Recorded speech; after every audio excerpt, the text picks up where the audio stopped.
হয় দুঃশাসন মধ্যপতি চাওঁতে চাওঁতে কুৰুক্ষেত্ৰ সমৰৰ ৫০ দিন হ'ল অতিবাহিত আৰু এই ৫০ দিনৰ পৰিণতি দেখি মোৰ শস্য মুখৰিত মন আজি ম্লান হৈ পৰিছে। শাৰদীয় শৰতৰ স্ফটিক গগনৰ উত্তপ্ত ভাস্কৰৰ প্ৰখৰ জ্যোতিক মুহূৰ্ততে মেঘাচ্ছন্নে আৱৰি ধৰাৰ দৰে মোৰ আজি উৎফুল্লিত শস্য মুখক সেই অন্ধকাৰৰ কৰাল গ্ৰাহে আৱৰি ধৰিছে।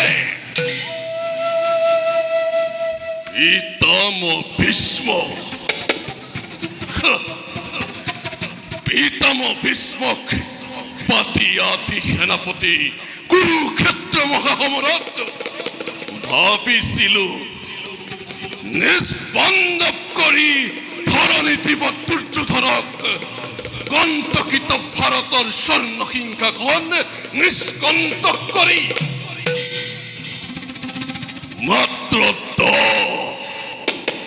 10 দিন সমৰ কৰিয়েই হৰসজ্জা কৰিলে বৰণ আৰু আশ্চৰ্যটো ন মাত্ৰ 5 দিন যুদ্ধ কৰিয়েই পৰিল পুলকি। হয় দুঃশাসন মধ্যপতি নোৱাৰিম নেকি লভিব বিজয়ী গৌৰৱ ভাৰত যুদ্ধ সন্দেহ আজি মোৰ গুৰু সমাজত। গুৰুপতি এনে অমূলক চিন্তাৰ নানিব মনত গুৰুৰ এই গৌৰৱ ভূমিত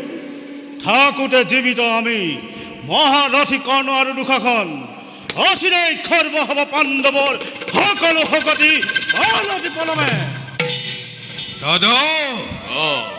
তোমাৰ চিৰলগৰীয়া এই দুঃশাসন এতিয়াও জীৱিত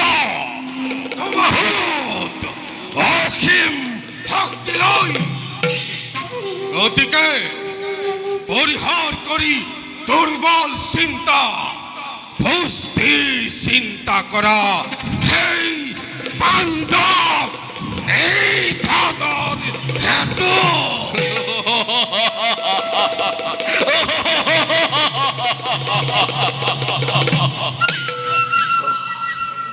আনন্দিত হলো ভাতৃ তব বাক্য শুনি বুজিলো চিন্তাৰ আৰু মোৰ লোহে প্ৰয়োজন। সভাহত গণ বলা খন্তেক বিশ্ৰাম কৰোঁগৈ।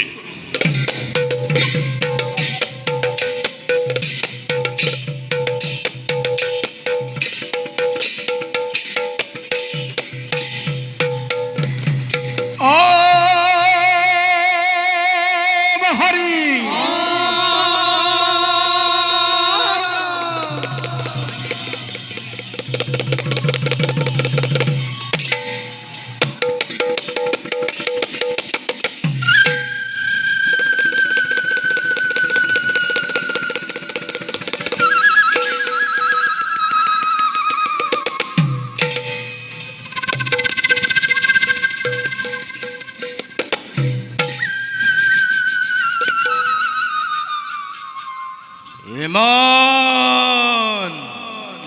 চেষ্টা কি অথলে যাব পাৰে? ইমান পাপ কি এই পৃথিৱীয়ে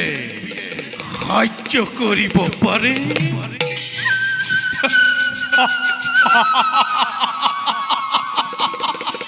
মোৰ জন্মৰ সাধনাৰ সফলতা অদূৰ দুৰ্যোধন তুমি ৰাজেশ্বৰ আৰু মই হীনহীন অন্নহীন। তুমি হত জীৱিত ভাতৰ শ্ৰেষ্ঠ আৰু মই আৰু মই ফট প্ৰীতমৰ কনিষ্ঠ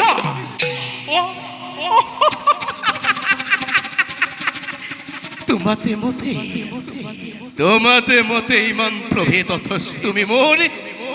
ইমান আপোন তুমি মোৰ মৰমৰে ভাগিন আৰু মই তোমাৰ বুদ্ধিদাতা সেনেহৰ মাতুল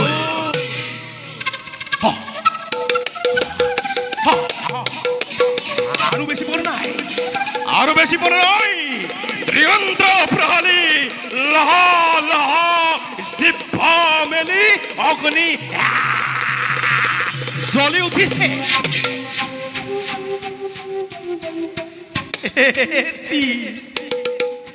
এটি দুটি কৰি প্ৰতংগ তাত জাপ দিছে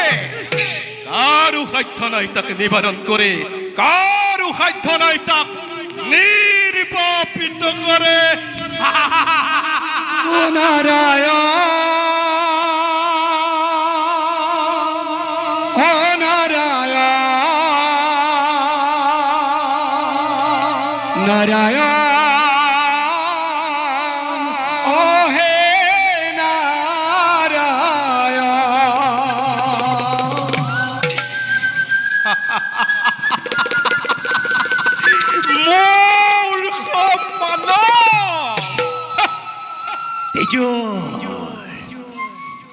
তেজৰ ঢৌ উঠিছে আৰু তই গীতৰ ৰাগিনী তুলিছ মৃত্যুৱে মুখ মেলি খেদি আহিছে আৰু তই সংগীতৰ উধাৰ ঢালিছ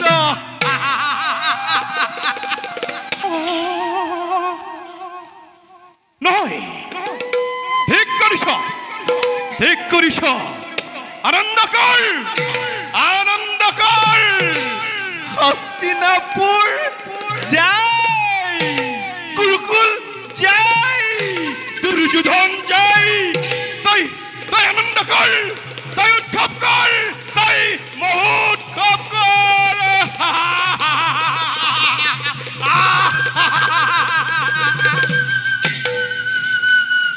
মামা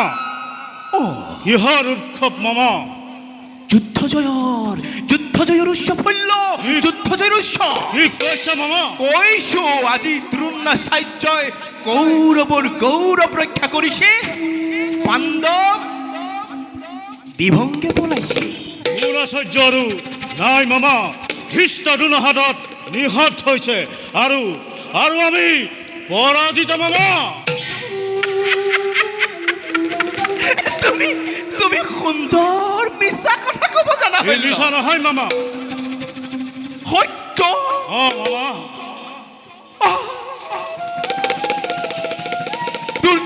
দ্ৰোণাচাৰ্য কৌৰৱ পৰাজিত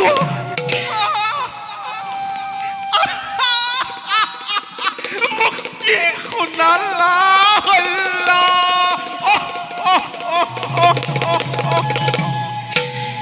বেজাৰ কৰিলে কি হ'ব মামা কি বেজাৰ কৰা কথা কৈছা হল্য কি বেজাৰ কৰা কথা কৈছা আজি মোৰ বুকু ভাগি গ'ল চকুৰ আগত মই অন্ধকাৰ দেখিছো মোক কি শুনালাহি হল্য মোক কি শুনালাহি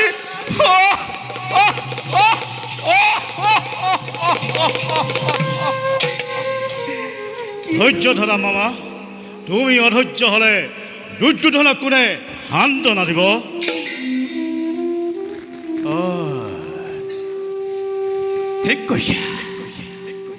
ঠিক কৈছা হল্য মই অধৈৰ্য হোৱা নাছিল এতিয়াও সময় আছে এতিয়াও আমাৰ শক্তি সামৰ্থ্য আছে মই এতিয়া বুজিব পাৰিছো ইয়াৰ ভিতৰত কথা আছে বাৰু যাও এইবাৰ এইবাৰ তুমি সেনাপতি হ'ব লাগিব হল্ল তুমি পাণ্ডৱক মৰমৰ চকুৱে চোৱা ভীষ্ম আৰু প্ৰিয় শিষ্য অৰ্জুন গুৰু দ্ৰোণাচাৰ্য নোহোৱা তুমি হল্ল তুমি পাৰিবা পাৰিম মামা এদিনৰ ভিতৰত পাণ্ডৱক পৰাস্ত কৰিব পাৰো কিন্তু আৰু কোনো কিন্তু নাই হল্ল আৰু কোনো কিন্তু নাই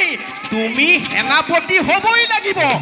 কাৰো বিশ্বাস নাই হল্ল কাৰো বিশ্বাস নাই তুমি দুৰ্যোধনৰ মান ৰক্ষা কৰিব লাগিব কোৱা কৰিবা অতদিনে যুদ্ধৰ গতি নিৰীক্ষণ কৰি আছিলো আৰু নকৰো এইবাৰ পাণ্ডৱৰ সকলো শক্তি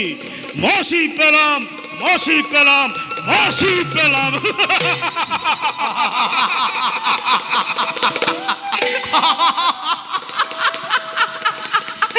তুমি পাৰিবা তুমি পাৰিবা তুমি পাৰিবা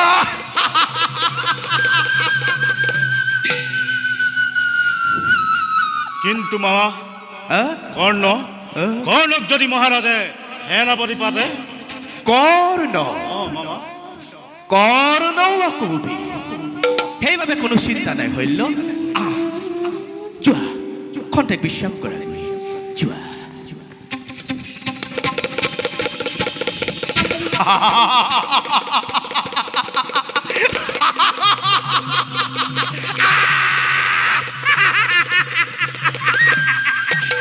মূৰ্খ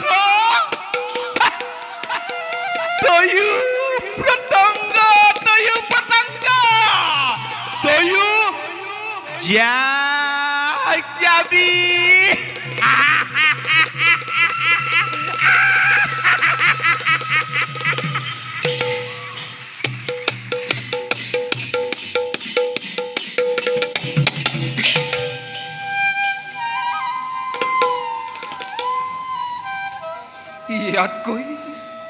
ইয়াতকৈ বনবাসী ভাল যদুপতি সঁচাকৈ ভাল সংসাৰৰ ভোগ বিলাসৰ প্ৰাধান্য বনত নাই ৰাজত্বৰ বিষম চিন্তাই মস্তিষ্ক উদ্ভ্ৰান্ত নকৰে সখা বনত সদায় শান্তি আৰু সেইকাৰণেই শান্তিকামী ঋষিমুনিসকলে নগৰত আশ্ৰম নাপাতি বনতেই পাতে সখা তেন্তে আত্মীয় স্বজন বিনাশ কৰি লাভ কি যদুপতি একো লাভ নাই তেন্তে কুৰুক্ষেত্ৰৰ ইয়াতে সামৰণি পৰক কুৰুক্ষেত্ৰৰ সামৰণি কুৰু পাণ্ডৱে পেলাব নোৱাৰে সখা কিয় কৰো ধৰ্মৰ বাবে ইয়াতে ধৰ্মৰ কথা কি আছে যদুপতি এটা হত্যা বংশনাশ এটা বিৰাট ধ্বংস এটা বিৰাট ধ্বংসৰেই প্ৰয়োজন হৈছে সখা ধৰ্মৰ মৰ্যাদা ৰক্ষা কৰিবলৈ যদুপতি পিতামহক হত্যা কৰা গুৰুক হত্যা কৰা এই দুৰ্বল নিৰীহ প্ৰাণীক হত্যা কৰা কি ধৰ্ম যদুপতি প্ৰকাশ্যেই ৰাজসভাত সঠিক ব্যৱস্থা কৰা বালকক সপ্তৰথীয়ে নৃশংসভাৱেৰে হত্যা কৰা ধৰ্ম ফল বুলি হে মাধৱ উত্তেজিত নকৰিবা আৰু উত্তেজনা নহয় অৰ্জুন চিৰলক্ষ্যব্ৰত মোৰ শত্ৰু বিনাশন শান্ত হোৱা দাদা শান্ত হোৱা দাদা ৰাঙলী কৰিছো হাত পিতামহ ভীষ্মৰ তেজেৰে ৰাঙলী কৰিছো হাত শিক্ষাদাতা দীক্ষাদাতা গুৰুৰ তেজেৰে আৰু কিয় দাদা আৰু কিয় মোক ভাবিবলৈ দিয়া অৰ্জুন ভাবিবলৈ দিয়া ভাবিছো দাদা এসতি ভাতৃৰ আছে মাথো দুটি বাকী সেই ভাতৃৰ শোণিতত ৰাজসিংহাসন দাদা আত্মীয় শ্মশানত সাম্ৰাজ্য স্থাপন কৰি কিয় উদুব নৰকত কিয় হেৰুৱাও দাদা কিয় হেৰুৱাও ইহকাল পৰকাল বংশ শেষ কৰি সহায় কোৱা কথাও কিন্তু মিছা নহয় বিকুদৰ ভাই ককাইতকৈ ৰাজ্য ৰাজপাট ডাঙৰ নহয় কেতিয়াও নহয় কিন্তু সেই ভাই ককাই অচিনাকি সুতপুত্ৰ কৰ্ণক অযাচিতে অংগদেহ দান দিব পাৰিলে কিন্তু পাণ্ডৱৰ নামত হ'লে 5খন গাঁও নৰয় উন্মাদ নকৰিবা কৃষ্ণ উদ্মাত কৰা নাই বিকুদৰ প্ৰতিজ্ঞা এতিয়াও বাকী সত্যৰ প্ৰতিজ্ঞা বিকুদৰৰ প্ৰতিজ্ঞা কান্ধি ভাৰী অৰ্জুনৰ প্ৰতিজ্ঞা এতিয়াও বাকী গুৰু সভাত গুৰু দেখুওৱা দুৰ্যোধনৰ আজিও অক্ষত দে দুৰ্যোধন পাঞ্চালী পঞ্চালী আজিও মুক্ত দেখি দুঃশাসন আৰু দাম্ভিক কৰ্ণ আজিও জীৱিত আজিও জীৱিত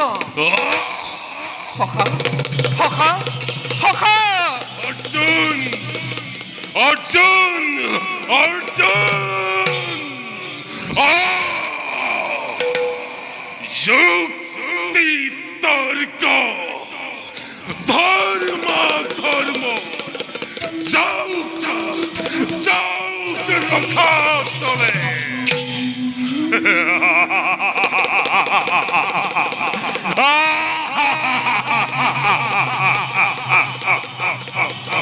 প্ৰতিজ্ঞা প্ৰতিজ্ঞা পূৰণ আদি বিকুদৰৰ ব্ৰত জীৱনৰ প্ৰতিজ্ঞা পূৰণ আদি বিকুদৰৰ ব্ৰত জীৱনৰ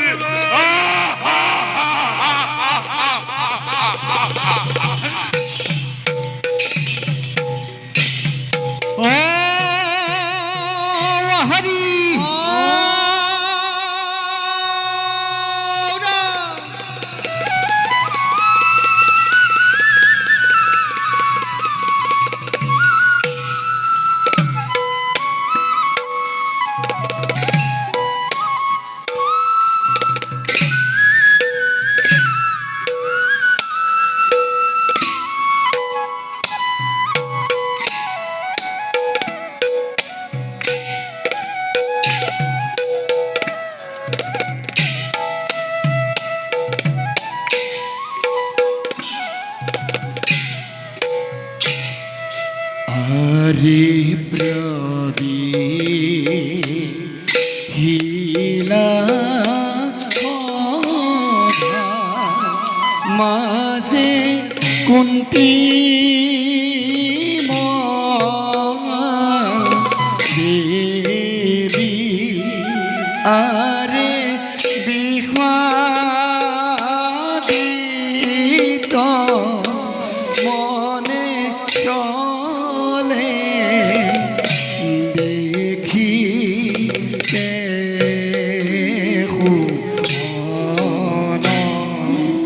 আরে রবি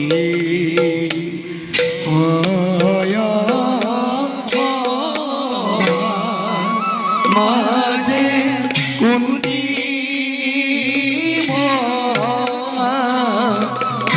দেবী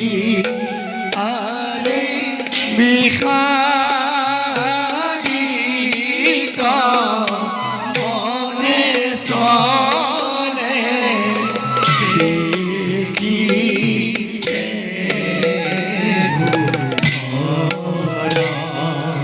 আরে এহি মতে পাইলা গো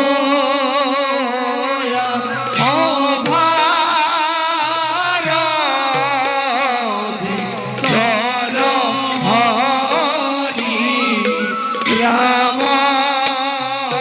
হরি রাম হরি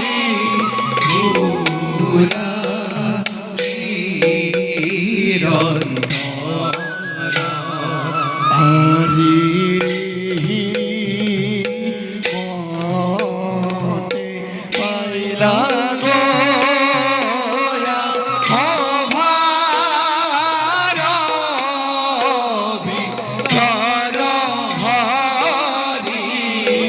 রাম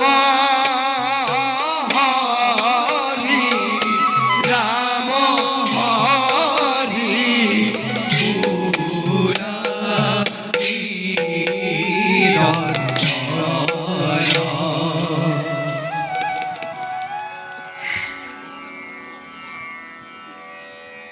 কন্তিময় পাণ্ডৱ জননী সেই কথা সকলোৱে জানে, কিন্তু কিন্তু নাজানে কোনেও, নাজানে কোনেও কৰ্ণ যে মোৰে সন্তানে। সূৰ্যৰ ৰৌৰসত কৰ্ণ মোৰ সন্তানে। কুমাৰী কালতে মই গৰ্ভধাৰণ কৰি জন্ম দিছিলো তাকে, কিন্তু লোকনিন্দা কলংকিত হোৱাৰ ভয়তে মই তাকে নিজ হাতেৰে উটুৱাই দিছিলো গংগাৰ জলত।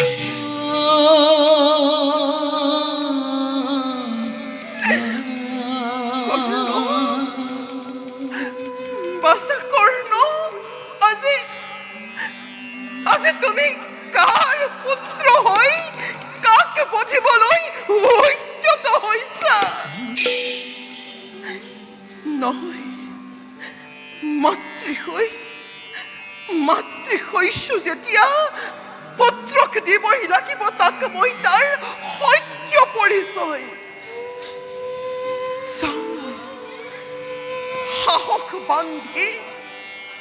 কৰ্ণক দেউতাৰ সত্য পৰিচয়। এই সময়তে কৰ্ণৰ স্নান পৰ্ব যাওঁ মই। কৰ্ণক দিওঁগৈ মই তাৰ